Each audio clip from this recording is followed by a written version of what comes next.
No, la prestazione è sicuramente positiva.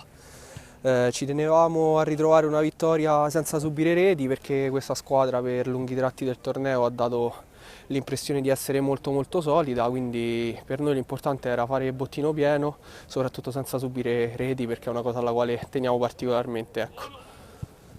Ok, scusa se ti ho parlato sopra.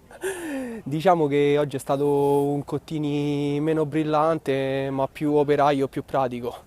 Sappiamo che abbiamo assenze importanti di giocatori bravi tecnicamente, tipo Antonini, tipo Abbondanza, tipo Pascucci, quindi abbiamo capito che tipo di partita fare da subito, quindi una gara che andava sbloccata immediatamente e poi conservare il risultato e ripartire con Dominici e Volpi che hanno nella velocità e nel tiro e nella precisione le loro qualità migliori. Così è stato, poi ci ha dato anche una grande mano Croce che ha fatto due gol stupendi, quindi bene così.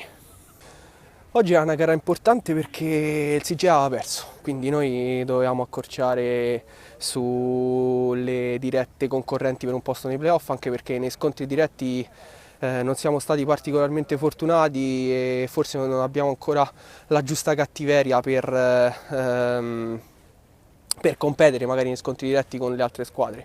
Questa cattiveria la dobbiamo trovare quando sarà il momento, quando conterà davvero. Il nostro obiettivo è arrivare nei playoff, chiaro, dichiarato dall'inizio, e però è arrivarci anche nella posizione di classifica più alta possibile, quindi mancano poche partite alla fine, abbiamo uno scontro importante con Roma, Bacci e Checco e sono partite in cui non si può lasciare nulla al caso e noi abbiamo il dovere e la necessità di fare punti per arrivare il più alto possibile.